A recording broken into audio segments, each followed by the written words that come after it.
Hello everyone, this is JPL, and today I am joined with... Hey, it's ToaLegend. Yes, and we are a podcast name in brackets. Yes, this is going to be our part 2 of our Bionicle discussion, and today we're going to be talking about the sets and the years of Bionicle. There's a lot of years to go through, so yeah. Why don't we get started with 2001? Anything you want to start us with that Toa Haga? Okay, so 2001, right? Yeah. Starts there.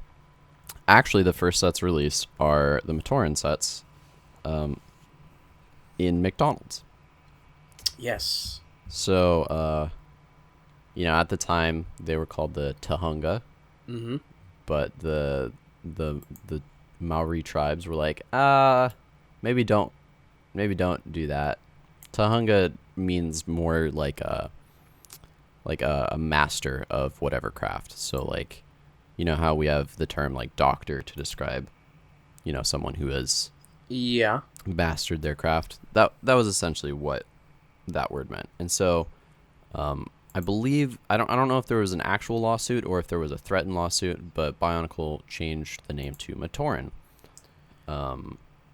It was also due to like the tribe finding out that Bionicle was using their language, right? For their toy line.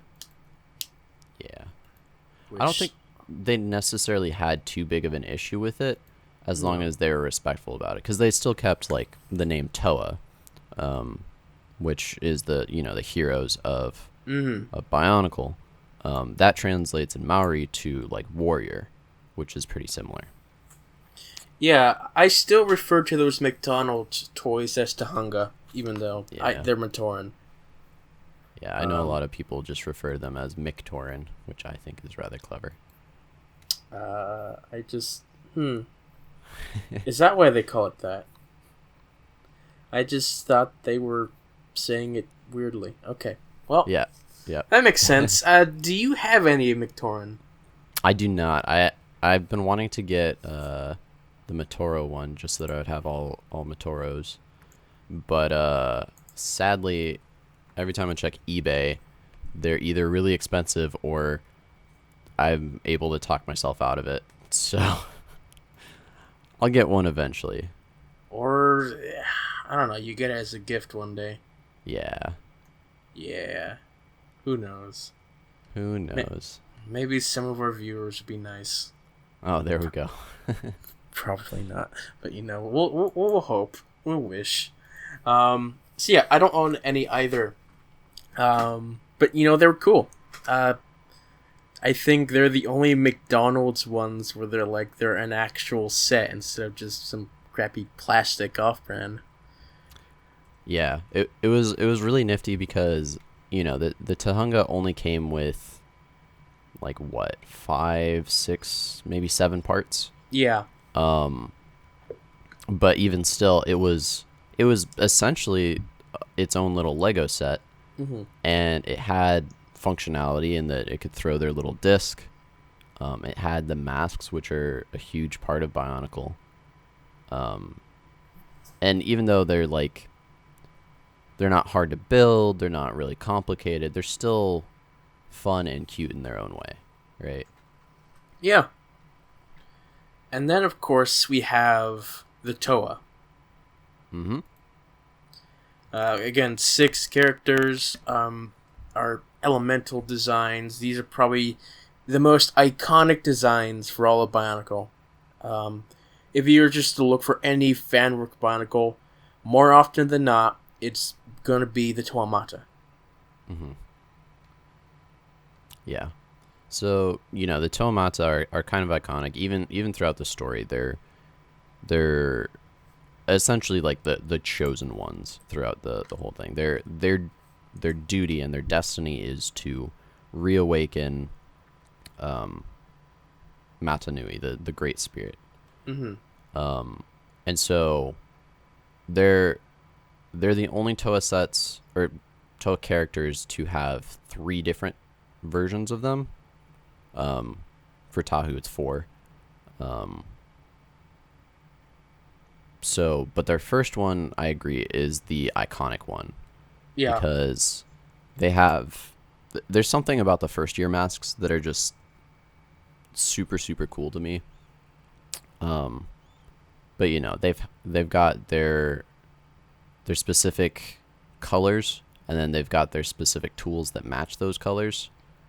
And then the gear functionality, of course, to tie it into the whole Technic thing. Mm-hmm. Yeah, and so these are just... I think if you're a Bionicle fan or collector, these are the sets that you definitely want to get. Mm-hmm. Because they're so precious to Bionicle. Like, even people who aren't really big into Bionicle, they know these sets, and they'll collect them because these are the sets that they're familiar with. Yeah.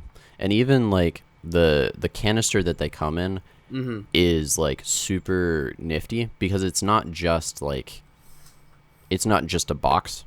The writers of Bionicle tied it into the story. The canister is what brings the Toa to the island, and later on allows them to transport between other islands. But also, the original writer for Bionicle, Christian Faber, wrote Bionicle as kind of a metaphor for his own struggles with his health and with cancer. And long story short, he personified his cancer as Makuta, his body as Matanui, and then the medicine he was taking, he personified as these Toa. So the canisters, in the fact that they're long cylindrical canisters, were to kind of mimic the imagery of like pills. Yeah. So overall, just everything about the first year, as far as the Toa especially, was just very clean. It was its own thing, and it really stands out. Mm-hmm. Yeah, what else came out in 2001? We had our Rahi, I believe. Yeah, we had several Rahi that came out in 2001, which the Rahi are like the animal creatures. Mm-hmm. And this was a really interesting way to do it, but you know, they had the villagers, the Tahunga, they had the Toa, they had the Toa Haga that came out that same year, which were essentially just a little bit more complicated than the Tahunga, but not more complicated than the Toa as far as builds go. And then they had these Rahi, these animal creatures, which they kind of tie into the story as pretty much by default. They're not good nor evil. They're just kind of there. And most of them are pretty docile.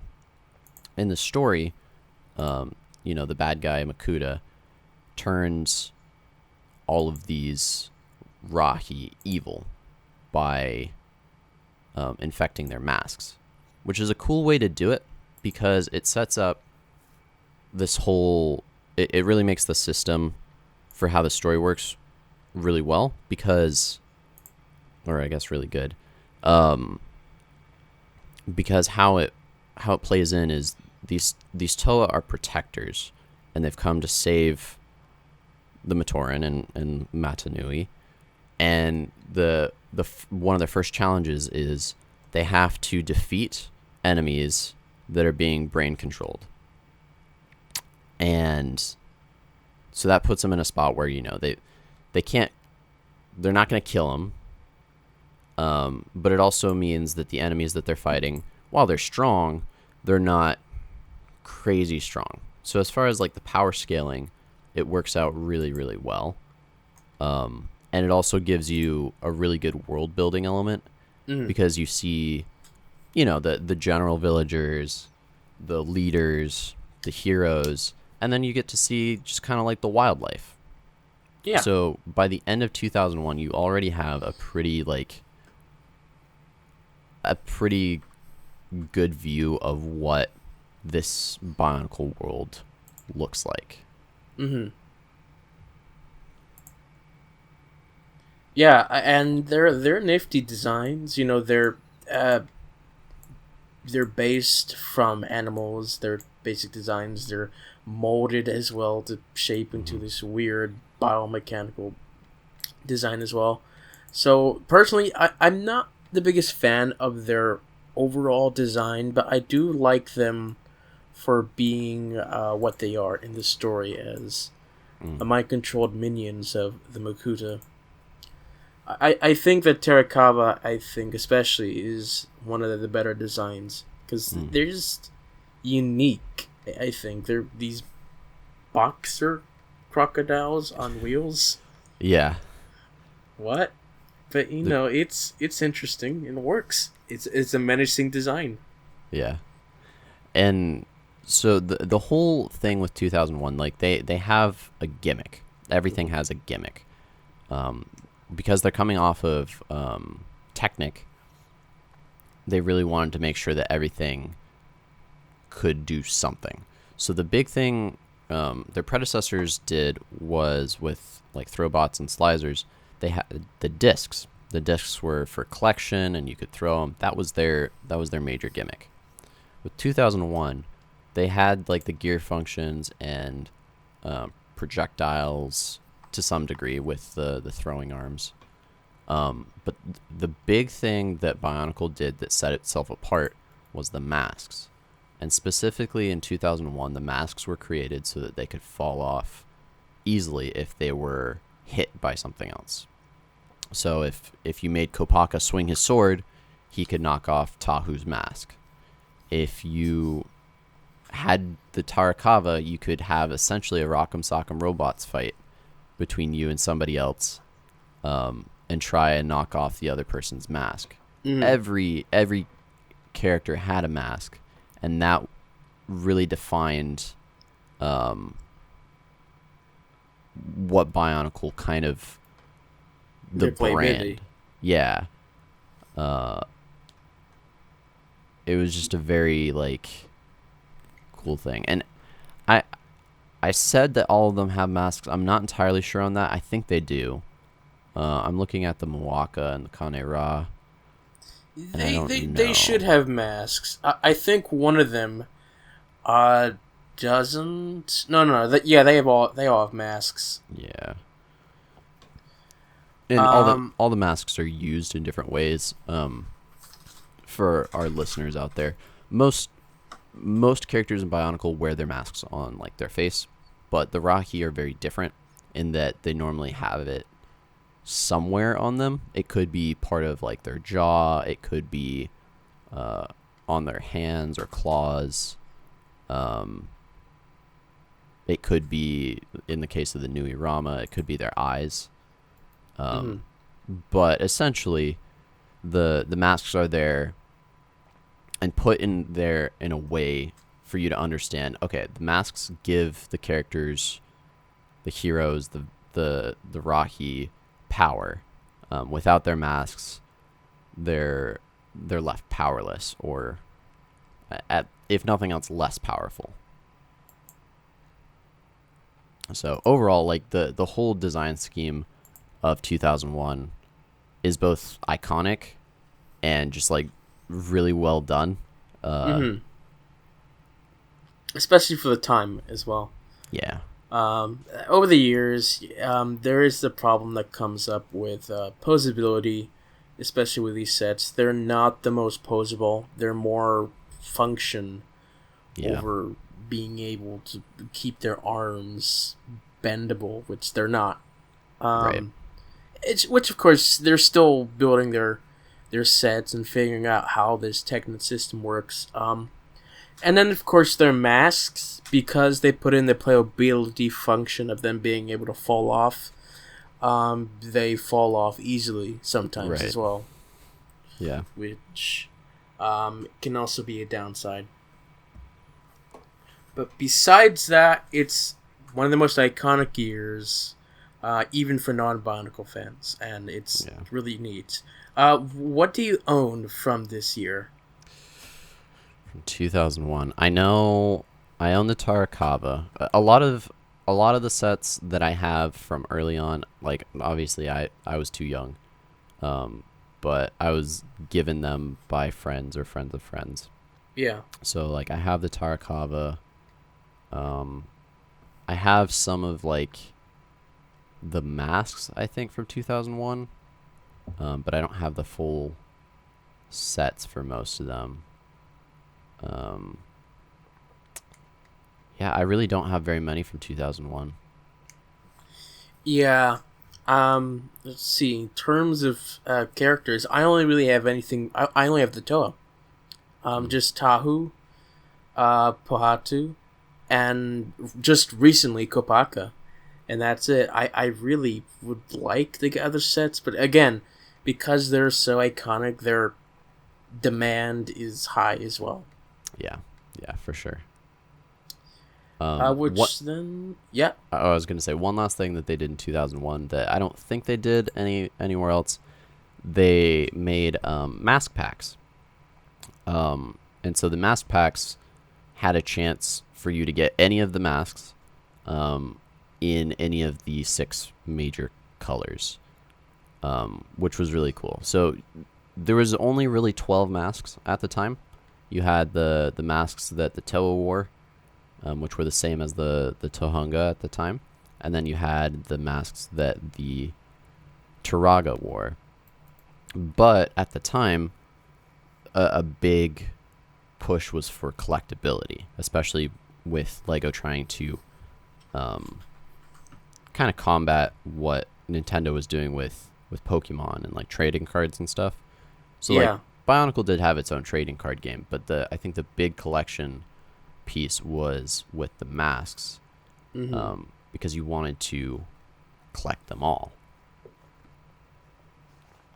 So, and that tied into the story a little bit with each of the Toa having to collect all the masks to get the golden mask. But in general, I think it was just a cool idea because you could do a lot of fun with building them or making, say you really liked Kopaka, but you'd prefer him to be red.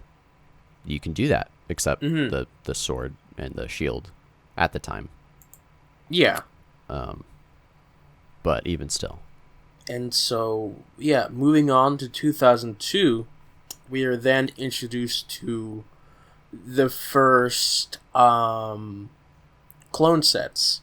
Yep. In the Borak, which would then become the first of the main 6 color theme to oppose our main 6 hero theme as well. And the Borak, I think, is also the second most iconic design in all of Bionicle. Yeah. Which is interesting. They're just these short ball-looking things. Yeah. Well, the cool part was, right, like these were the first like true villains. Like we had Makuta, but that was only really, it wasn't even a set at that point. No. So these were like objectively not good. We later find out that the Borak are not actually evil, but these are the bad guys. And we had a little bit of variance because we had the Borak and we had the Borak Va at the time, which are like the little guys.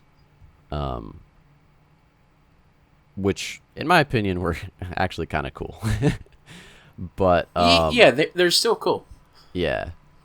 And but objectively they're, compared to what we get later on, it's like, they're kind of interesting. So the Borak's gimmick also had this whole mask system, but they called it Krana.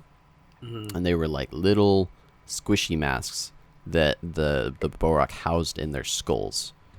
And story-wise, the Krana acted as like a hive mind brain, to where if a Borak ejected this mask from their skull, that Borak could no longer function. Except for in the case of the Borak Va, which I believe function on their own and carry a spare mask on a spare Krana on their back, though I could be wrong. Right, yeah. But the whole thing was, in this story, they would eject these masks and try and, like, after knocking off a mask from a Toa, they would eject their masks so that they could mind control the Toa. As far as the set goes, you had a couple functionalities. you had the ability to open the skull thing and take out the mask. You could curl them up into a ball, which was just cool in general. Rolling around. Yeah. And then it also had a like lever on the back that allowed you to spring their head forward and kind of like skull bash things. Mm-hmm. Which, like, looking at it in hindsight was a little weird, but also like cool. Yeah. Yeah, and also these were the first ever Bionicle I ever saw. Again, I told this story in the other podcast, but I remember seeing it. My very first Bionicle was a Borak, and I just remember seeing my cousin building it. And it wasn't mine. I just saw my cousin building it, and that just stuck in my mind. Because it's just a cool thing. I didn't really know what it was. Yeah. And it's such like a simple but cool concept of, like a creature curling up into a ball and then uncurling, and the way they did the elemental look for each of them too was really cool because they really used the shields that each of them has to really reinforce this. With the Toa, they kind of did that, especially with Tahu. But they didn't like make it super, super apparent. But with the Borak, they really doubled down. So Tanok, for instance, has fire literally on his shield. Parak looks like his shields are made of stone. Things like that. Galak has like webs in her shield to make it look like she has like webbed fins. It admittedly comes a little bit weirder when it's like Korok that has like buzz saws, but I mean, I guess you'd use that with ice. I don't really know. Sure. Yeah, that makes sense. Yeah. Somewhat. Also with this here, we have the Borak Queens. The Barag, the Garak and Karak. Yeah, and so this is the year that they really push bigger sets that have more story presence. So, we had big sets before. We had the Tarakava, which were huge, the Manas, which were huge, the Muaka, all those. This was the infancy of the Titans. The Titans. So we had Karak and Garak, which are the Borak Queens, and then on the other side we have the Exotoa Suit, which is just a big, like, essentially mech suit that you could put any of the Toa into. Asterisk, I think you needed to flip Pohachu's torso to the normal way before you put him in. Pohachu is made upside down so you can kick his legs rather than his arms. Yeah. But I think to fit him into the Exotoa suit, you had to flip the torso to be the normal side up. Otherwise, you could fit the Toa into it. Mm-hmm. It had a cool, like, claw fist on one arm. It had a cool, like, launching gun thing on the other arm. It's a really cool looking set. Yeah. And then, so the way that Bionicle kind of decided to do its whole thing was they would do a set of good guys and then a set of bad guys. And that would they would come out each season. So they had, I guess, each year. Yeah, each year. And then, so the first year was pretty much all good guys, and then the Rahi, the year 2002. The start of the year is all the Borak, which are all the bad guys. Mm-hmm. And then they do have a few that are good. So they've got the Exotoa, which story-wise is good, but also, like, bad. It's its own thing. And then they also have Boxar, which is Nuparu essentially breaking apart some Borak and turning, I think he was breaking apart Borak and turned it into a machine to fight the Borak. Yeah, they got dormant Borak and rebuilt it into these fighting mechs. Yeah. Tiny mechs. And after the Toa defeated the Borak and the Barags, They then get into a pool of protodermis and transform into the Toa Nuva. Woo. Which is an iconic design for me because these are the first introduction of Toa that I first saw. Mm-hmm. The Nuva were a little weird because their masks were very different. They're huge and like warped almost with how they tried to make it look organic.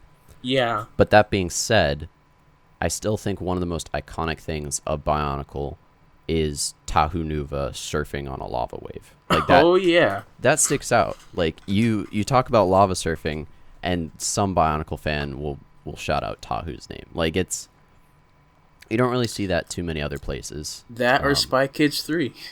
Or Spy Kids 3. Or the alternative is like Liwa Nuva, with the way he flies, I think is also unique. But overall, these sets are, the next iteration. The canisters look very similar, albeit a little bit more colorful. Mm-hmm.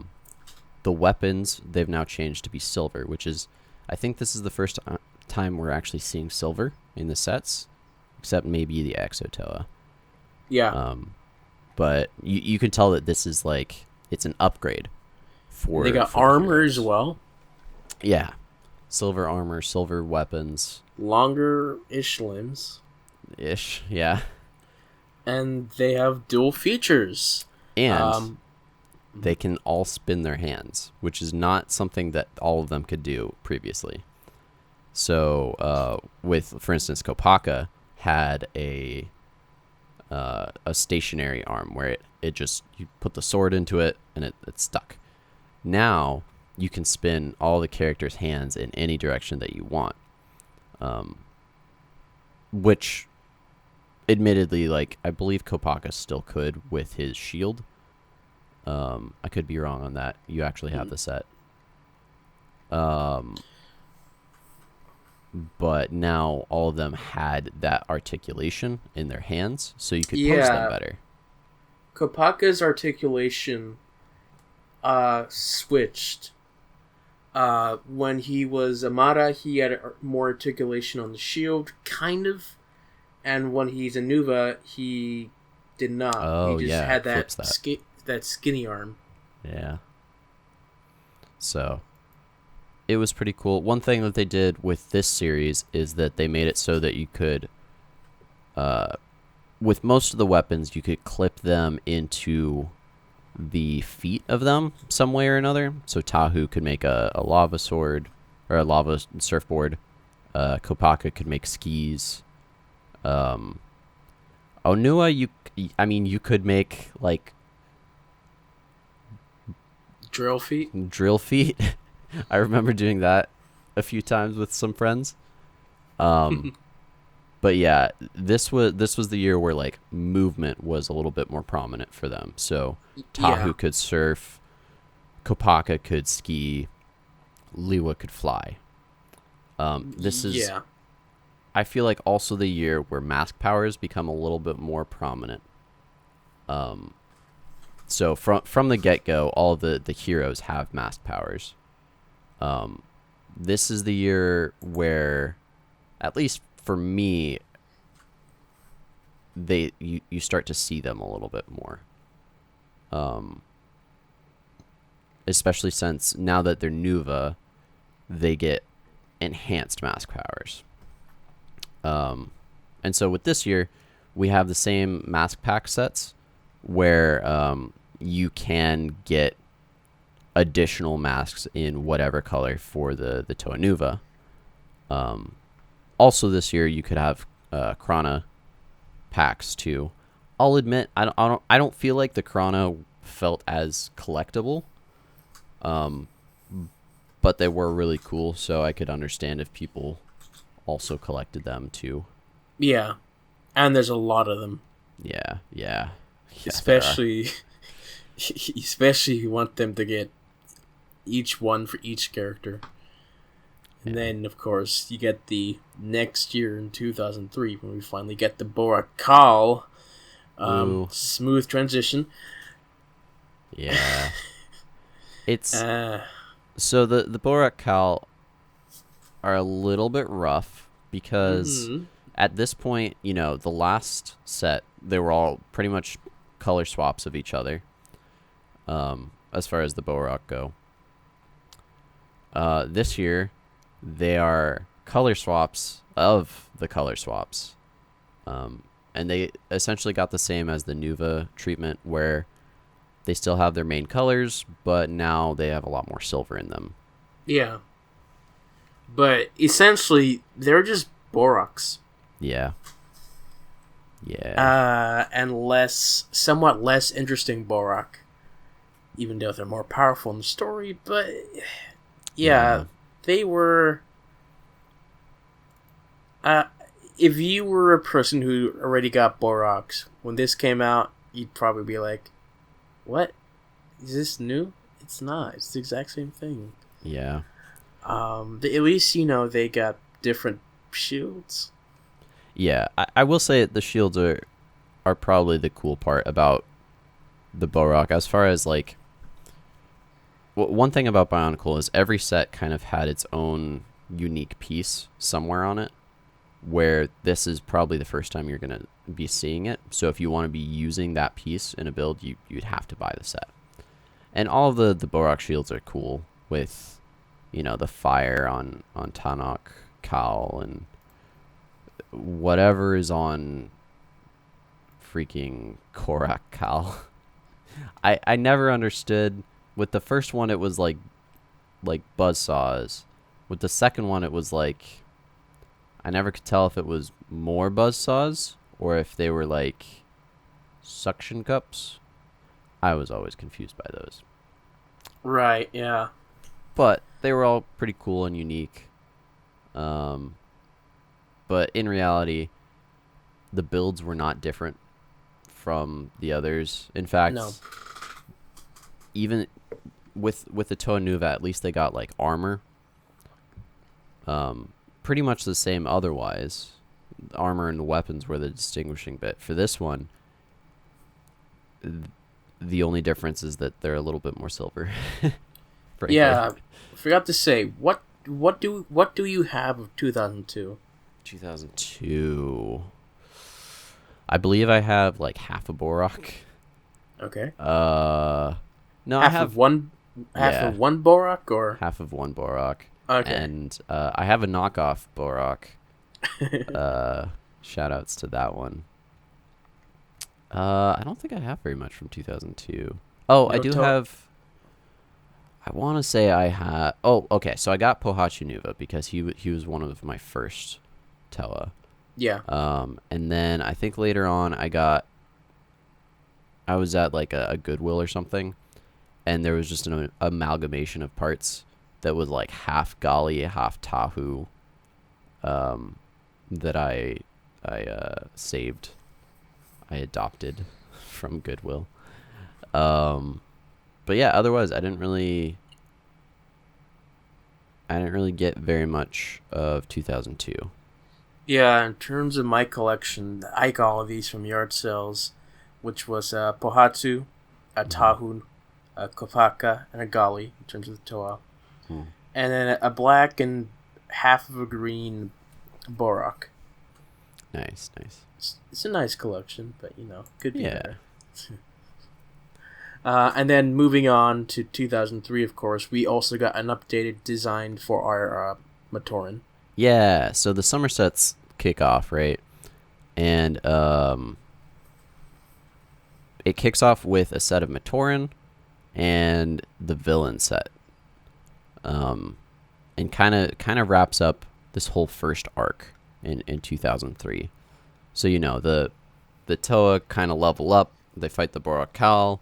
All the Borak stop and go back to the burrows and just chill there for a while. Yeah. So from there, we get to focus a little bit more on the Mctoren and the essentially the true like characters of the story. It's not just we're fighting now. It was, hey, there's a bit of time of peace right here.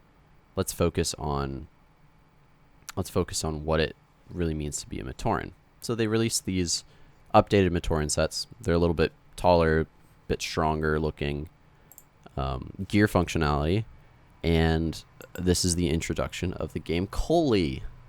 Yay! Yeah, so all the sets come with a little stick and a puck that attaches to that stick, which is honestly adorable, but also pretty much impossible to play. Yeah. Legitimately. It was a cool idea on their part, but you couldn't really do too much with it. Yeah. But, you know, they're cute, they're nifty, they got more articulation for once for them. Yep. And then, of course, this year also focused back again on Makuta and his master plan. Yep. And he gave us the set of villains known as the Rakshi. Woo. And their knee articulation. Yeah, first year for knee articulation. Yeah. Which is so crazy to think about, but like, yeah, it's kind of important, especially like this is where they kind of start to realize, oh, we can make these sets look really cool and have people like pose them really cool. So the Rakshi are just, they're kind of, in my opinion, they're the iconic villains of early on, because now these are just pure evil. With the Borak, we find out later that they're just doing their job, and somebody awoke them to do their job too early. With the Rakshi, they're actually just the Makuta being like, "Hey, go kill the Toa and stuff." So these are again clone sets, and how you can tell they're clone sets is because without looking at them, I don't know any of their names. No. And they all end with Ak. Yeah, I just know what they did in the movie, and that's about it. Oh, this one was fear. This one was poison. Yeah. This one was that one. Hunger. That is a good point. So for the first 2 years, all the elements are the same. So the Borak have the same elements as the Toa. Then in 2003, the Cal have slightly different elements between like gravity and such. And then when the Rakshi come out, they still have the same colors as the Toa, but again, they have different powers. And yeah, it was mostly like fear and anger and emotional powers. But then there's also like acid, I think. It's an interesting combination. Yeah. Poison, I think. Yeah, I think you're right. But yeah, speaking of Makuta, this is the year that we first get a Makuta set. And the Titans are finally realized. Yeah, between Makuta, Takanuva, Puku, I guess, yeah. And a Goku bird. Yeah, and then the combination of Takutanuva, which you could actually buy as a single set, or you could buy each of them individually and combine to it, which is just a cool idea. A couple $100, yeah, you could do that. Yeah. So it looks like the original release date, or original release price for Makuta was like $20, which is crazy to think now. But yeah, it had about 200 pieces, which for $20 that's pretty on par. Yeah. Overall, this is one of the years that becomes like the defining point for Bionicle. This is also the first year we get a movie. Mm-hmm.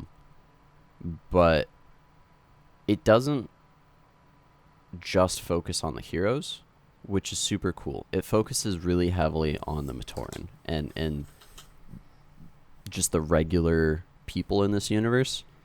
And that's really encapsulated in this story when it focuses on Takua and how Takua learns his destiny and becomes a Toa. And this is, by the way, at the time, the first time we've seen a Mctoren becoming a Toa.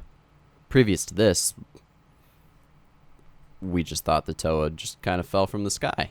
And there were only 6 of them. And that there were only 6. And so the emergence of a 7th Toa, a Toa of Light, this was super cool. This is the chosen one type of thing.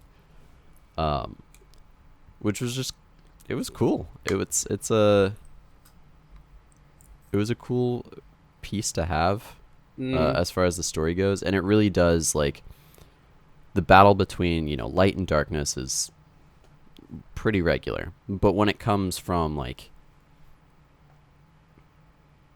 a place of, there is an ultimate evil, but it was a Mctoren that became a Toa that stopped it. And so Bionicle starts to push more, like,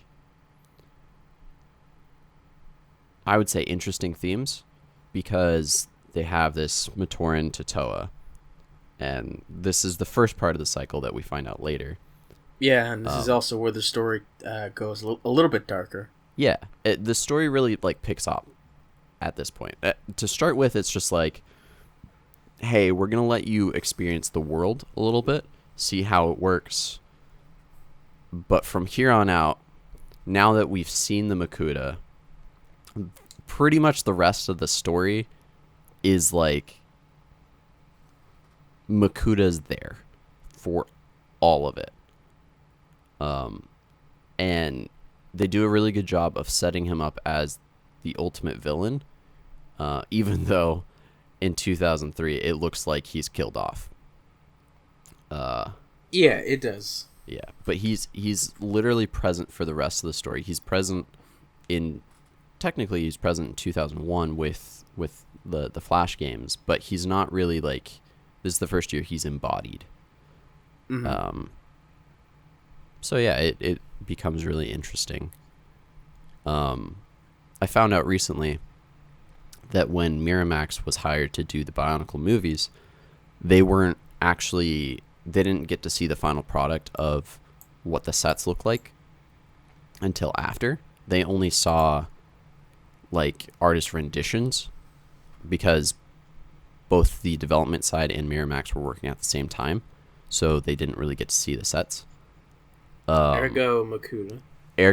That's why Makuta looks completely different. Why the Rakshi have split apart faces, because that was actually apparently supposed to be part of the original design. And why some of the characters just look different overall. Yeah. But yeah, speaking of there not being only 6 Toa, 2004 hits, and we find out that they were not the first Toa. Yes, they were not. That big plot twist that happened. I'm sorry that you just keep going. You're good. So, yeah, keep going. Before we segue to that, 2003, what sets did you have? Thank you. That was what I was trying to...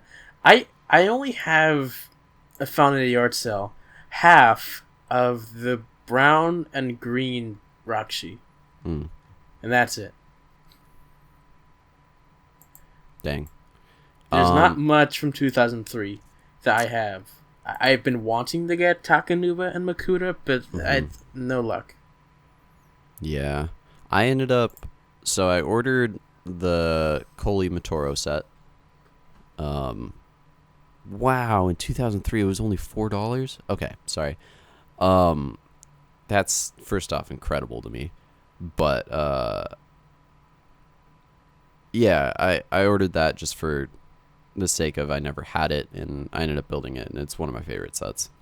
And then I ended up getting Kurak later on, because one of my friends was selling their Bionicles, so I bought it.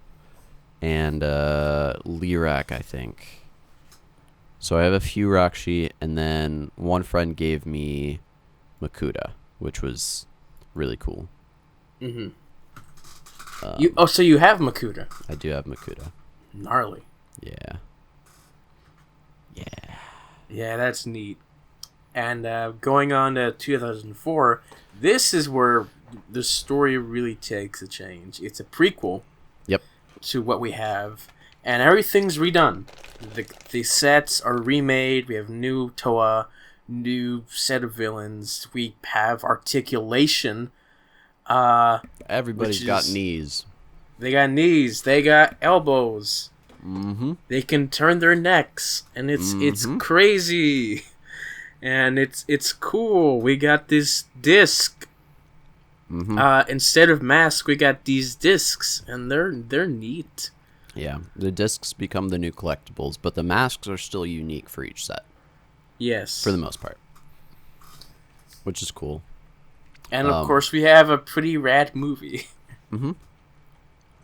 The whole setting changes too, because previous to this, we're in an island setting, and that kind of is a little bit weird because you think robots.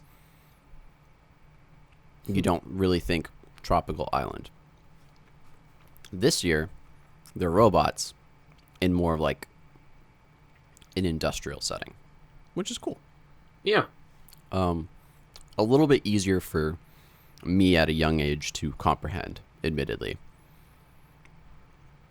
But this is the year we still have, gear functionality. But it's not as... They don't focus on it as much, I feel like. Yeah. I mean, they can move their arms. And this is the year before the last that they have these functions as well. Mm-hmm. But, they're completely different builds. Their weapons, again, they keep the dual function, so... Yeah. You have snowshoes. You have wings on Mctoren, which is awesome. Yep. Which you have wings for 2 other people. Yeah, wings are just a place to put them. mainly they're just a place to put them. Yeah. And poor Vakama, he just has a place to put them, and it just doesn't work too well. Well, so in the story, it actually functions as a jetpack at one point. But it's facing the wrong way. Don't worry about that. It just works. But yeah, so this year was cool because every character had armor, but it wasn't silver. They had armor in their own color. Their weapons were silver. But yeah, as far as story goes, they really focus on the mask powers here with these new Toa trying to figure out what their mask powers are and what they do and how and a to very in-depth on each character and very somewhat unique. Yeah, and they really focus on how this world works is Mctoren into Toa into Toa Haga into Legend. That's the saying that is spoken at the end. Yeah. And of course, their novels that they had were a little bit thicker this time around. Yep. We had in the first year, 2004, we have all the Toa released and all the Mctoren of Metronui released. And this is the first year that we have like a Bionicle, I think it's called the Master Accessory Set, where it's just literally just a thing of Bionicle pieces, which was pretty cool, that you could just build with. You didn't have to get sets. You could just use this to build more, which is really cool. Yeah. This is also, I think story-wise at this time, they didn't have any villains, so what they did is they manufactured in the story, I believe it was the Karzani plant, which later becomes the Morbazak plant, which has no set. Which neither have a set. It's not in the movie except for one scene where Vakama's upside down and strapped there with like magma looking tendrils, That, Vines. I believe, is the Morbizak plant. The whole goal of early 2004 was collect all the discs, which was a nod to them telling us to collect all the discs. And the discs, what made them unique was they had a different pattern on them for depending on which metru it was a part of, and then they had 3 digits on them. One of the digits told you what power it was, I think. One of them was like how much power, and then one of them was rarity, I think, or something. It was something like that. They have weird powers, that's for sure. Yeah. But anyways, we find out the Kanoka discs make masks. Makuta made all the Mctoren go sleepy. That's how we ended up on the island. Yeah, and specifically the discs of power made the Vahi, I think? Yeah, the Mask the of Time. Konoha Vahi? Yeah, the Mask of Time, which is a really cool looking set. Yeah. But yeah, opposing our main 6 heroes were the Vaki, which were the police brutality of the Bionicle world. Yep. Which they're cool sets. I liked them as a kid. Yeah. These were some of my first sets, and they were interesting in their functionality, right? Because they could spit discs. Yeah. And then they were somewhat like Transformers. They kind of stuck to that same idea with the Borak, in that you could transform them from their standing position to a crab-like position. Spider position. Spiderish. It was pretty much walk on 2 legs and run on 4. Yeah. Which, I mean, overall they just came with really cool pieces on it, and they were also clone sets, but I feel like the color variation was better than previous clone sets. And then, of course, we have our beautiful Titans. Yeah. So, we got Nadiki, which is a great Titan set. Got Kreka, and then you got Tragaduma and Nivok, I guess is what it's called. The bird thing, and course, Lacan and Kikanalo. Yeah, true. Which, if you like Lacan, those are really cool swords, yeah. Yeah. They're big. Yeah, overall, Lacan is a very unique set, and very, very interesting. It felt like more of like a special edition set, because not very many people I knew had it. Or even knew about it. Yeah, but, if you watch the movie, which came out that year, you would see it. And you'd be like, oh, I wish I had that character. Just a cool time. But, he's cool. And in terms of what I had of this year, I had a lot. Keep in mind, I forgot to mention this earlier. When I say that I had these sets, at one point I had them completely built. That does not mean that I have them built now, because most of them are just pieces. But I have them, quote unquote. Yeah. And so from this year, I had all the Toa, all the Vaki, Nadiki, Lacan, Kekanalo, and Kreka. Dang. That's good collection right there. Yeah. I ended up getting all the Toa from this year. I got a few Mctoren here and there. And I think I ended up with 4 Vaki.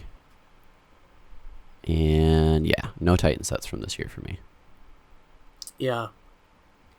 And of course, in the last podcast we did, I mentioned the story about how I got each of the Metru Toa. But, moving on for that, we have the interesting year of 2005. Yeah, the furry year. Just kidding. But kind of. Okay, not really, but sure, yeah. So, this is the year where, like, Bionicle is realizing, hey, the kids that we've grown up with, they're starting to get older, let's make our sets a little bit more edgy. Yeah, also we want to keep our same characters. Yeah. So at the end of 2004, they're like, well, actually, there was a moment that we didn't tell you about before you guys got here, where we kind of all turned into part animal things, and one of us got really angsty, and Rogue. Anyways, we're here now. It is a story where, like, in reality, it doesn't matter too much to the plot. No, but I'll admit, I like the sets. They're pretty neat, yeah. So to start with, we got the Rihanga. Yes, these versions of Toa Haga. Yeah, which they're okay. So the name is a little bit deceiving because Rihanga sounds similar to Toa Haga, right? Yeah. Story-wise, they're called Rihanga because they're a mix between Rakshi and the Toa Haga, which is interesting. But anyways, the whole idea is these guys were once Toa. They were transformed into little Rakshi weird versions of themselves. Yeah. And they do really act as those elders to the Toa, who become mutated as well in their own way. Yes, they become the Hordika. Yeah. Woo. With these weird limbs. Yep. But cool swords and weapons. Yeah. Like, they were nifty. Admittedly, this year, gear functionality was not at its peak. It was rock bottom, and it was their final one, of course. Yeah. This is a year that didn't have any masks, so it was very different for all of them. Oh yeah, because it was just eyeballs and a headpiece. Yeah, and don't get me wrong, headpieces were pretty cool. I really like Nuju's, for instance. They all kind of look the same in their general build. Yeah. So that was the big thing, and their weapons were, most of them were not super cool. Like Vakama's were great, but all the others were only slightly different from each other. Yeah. And then our villains were the Horde. Again, another repetitive set was the Vizirek, these spiders. Yeah. They're okay. They're just spiders. Yeah. I think so. For me, I love these because that was about the time when the Spider-Man movies were coming out. Yeah, it was. So like, I was like, oh, that's so cool. We got spiders and the Spider-Man and this, so cool. But they were really repetitive. These were the only difference between these sets were the colors and their pinchers. Yeah. Which didn't always work the best. Yeah. And they were different from other weapons because they didn't have any plus axles. So if you wanted to use them for something, you had to really work around that. Yeah, and this is also the start where our main heroes and villains also had gun-type weapons as well. Yep. Everybody had a gun. The spinners that you could easily lose. Yep. They tried to push these to be collectibles as well because they put a code on the inside. No. But I don't know very many people that actually used them. Even kept them. Yeah, the year prior, they established the Kanoka Club on Lego, which was like the Bionicle Club, and you could redeem codes there for cool unlocks, which were mostly just like fake online stickers. But that's what they used the codes on the Vizirek discs. But yeah, you're right. The discs were easy to lose. You could rarely ever actually get it to hit your target if you were aiming for them. And it required, the pull thing, which I always ended up breaking or a breaking disc. Or something like that. It just flies somewhere, you don't know where it went. And on top of that, we have our Titans, which took an interesting step. Yeah. But they're somewhat neat. We have the Toa Haga. Of those two, which, they're basically just Metru with gold and silver. Yeah, the interesting thing about the Toa Haga here, so they only released Toa, Iruni, and Norik, but it turns out originally they were planning on Iruni being Nadiki and Norik being Duma. And you could tell by their design. Yeah, absolutely. Like, the mask for Norik and Duma are the same. And Iruni's mask looks very similar to the Vaki head, which was used for Nadiki. While I do like the inclusion of Iruni and Norik, because I think they're both pretty cool characters, and especially that we have a canon mask of quick travel. I like that. But I don't know how to feel about that, because it really does look so much like those other characters. Would have been cool to have those instead. Yeah. And then, of course, we have our Kitangu. Sidorak. Lovely red guy. And then, the Seductor Rudaka. Good old Rudaka. These were some of my favorite Titan sets, because this was about the time that I was actually like starting to get into Bionicle. Yeah, it was. And so I ended up getting a few of these, and I feel like building them was about the time that I started building them on my own. So it was a challenge, but it was a fun challenge. And they were just cool. One of my friends had these before me, and he's actually the one that gave them to me. But I remember looking at them and being like, "Wow, these are so cool. These are awesome." And then I really like Sidorak, and then I watched the movie and I was like, "Oh, okay." Well, Sidorak's kind of not that cool, but yeah. So yeah, in terms of what we have of this year,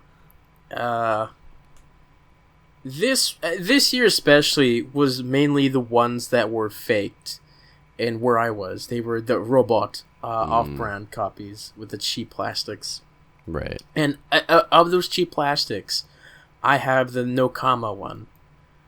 And I did get the Kitangu, but I gave it back immediately because they didn't have all the pieces. Okay. And then I think of the main ones, I have most except one of the Vizorak, and probably the same, if not all, of the little guys, the Rihanga. Yeah.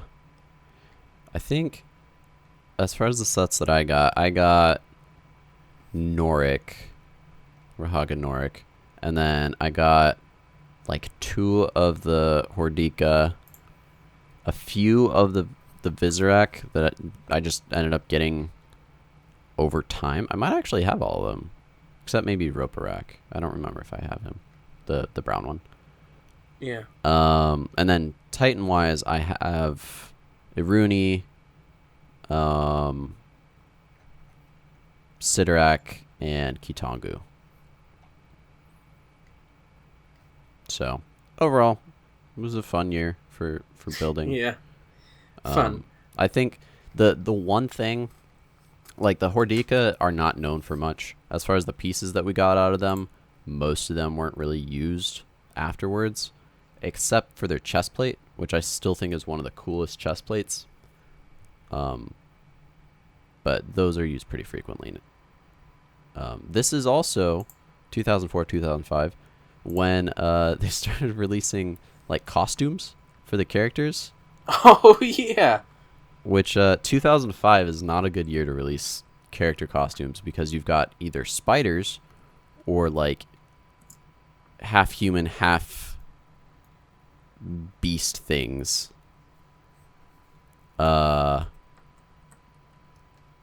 and they were interesting because obviously the face masks you couldn't really put like your face in normally without it being distorted. No, I have from this year. I have Vakama Shredder Claw hands. Nice. I still have them. Like, I went to a Lego store when I was on furlough this one year, and I got that. I told. Wait, Shredder Claw hands? Like, what do you? They're. You put them on your hand, but they got 3 claws on it. Oh. Are you sure that's not for like Onua? No, it was red. It's Red? It was red. That's so weird. Okay. Yeah, it was for Vakama. It's strange. It was for his weird Hordika hand. Oh, is it like the fire like claw thing? No. No? Okay, that's weird. All right. It's not. I'll have to show it to you. All right. But yeah, that was the weird thing that we had. Yeah. Which overall, I have somewhere. Yeah. Overall, 2005 is a weird year in a lot of different ways. It's a year that, like, story-wise didn't really need to exist. And it's weird because it strays so far from the Bionicle norm. Because there's no masks. Everybody's got a gun. Just overall very weird. But it's, I mean, there's a lot of like hate for it, not full on hate for the most part, but hate enough in the Bionicle community because it's so different. But there's still like a place in my heart for it because like it's so interesting to me. Okay, I'm looking at the claws that you just sent me now. That's weird. Yeah, that's the hand that I got. Huh. It's weird, but it's they're claw hands. All right then. Yeah, but so this weird year is it definitely still has a place in my heart because it's the year that like Metronui's fallen into ruin. There's like creatures everywhere. It's very unique and different. And then 2004, 2005 is also the year that Greg Farshty, who becomes the lead writer for Bionicle, starts doing like canonization contests and really gets the community involved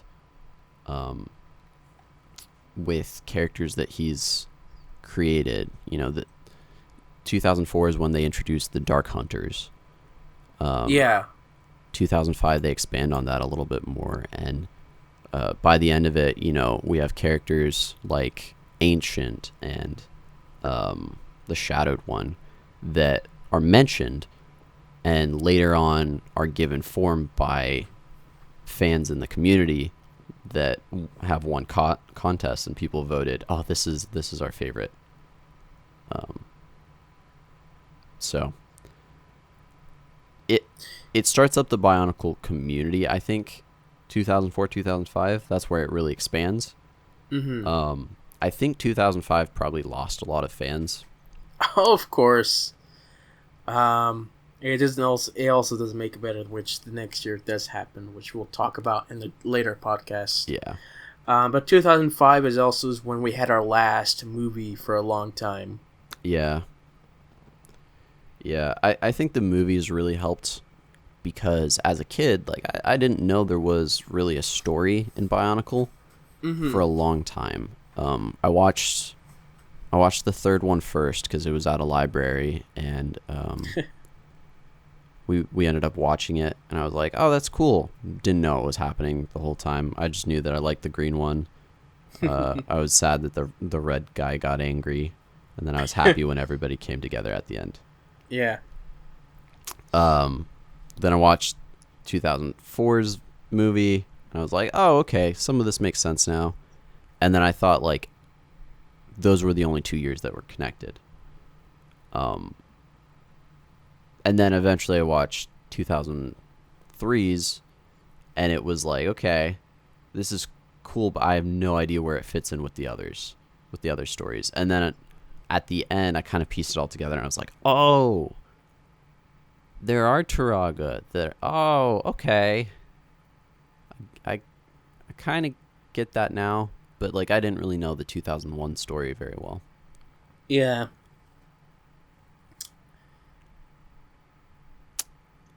We talked about what we own of this year, correct? Yeah, we did. Yeah, overall, these 5 years of Bionicle were good. I mean, they were the beginning, and they were the golden and silver age of Bionicle. Yeah. This was where the story wasn't overwhelming. It was still big and still like something that if you were getting into, you could sink a lot of time into. But it wasn't like crazy. It wasn't deterring, I don't think. It was just kind of it was cool. Yeah. And so any final thoughts you want to give us for these 5 years here?